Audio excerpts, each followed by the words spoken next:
Hello, my friend. In the last session, we created this program, but there are a few issues in that program. Let's improve the code.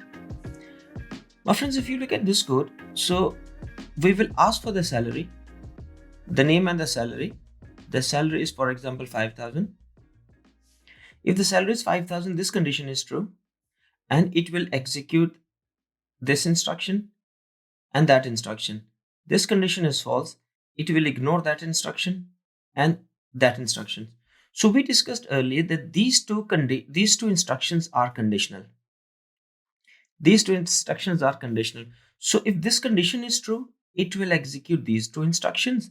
And if this condition is false, it will ignore these two instructions. If this condition is true, it will execute these two instructions. If this condition is false, it will ignore the rest of them. But if you look at this code, my friends, so we have an instruction here. Net is equal to salary minus tax.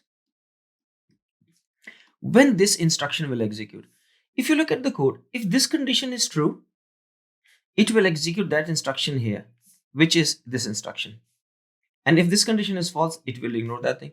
But if this condition is true and that is false, so it will execute these two instructions and this instruction will get executed here, which is this one. So my friends, if you look at this code, this instruction will execute if that condition is true, because that instruction is here. And if that condition is true, that instruction is here. So in both the cases, this instruction will get executed. So it means this is not conditional. This is not conditional. Because it will execute if that condition is true, that condition is true. It doesn't make any difference. It will always get executed. So actually, my friend, this is not conditional. So in that case, what we should do, we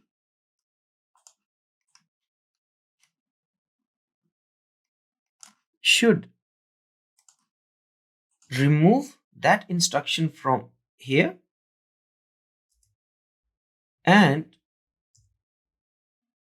bring it out of the if. So now, my friends, if this condition is true, it will execute this line, this instruction, and then it will jump out and then it will execute that instruction and the rest of the code.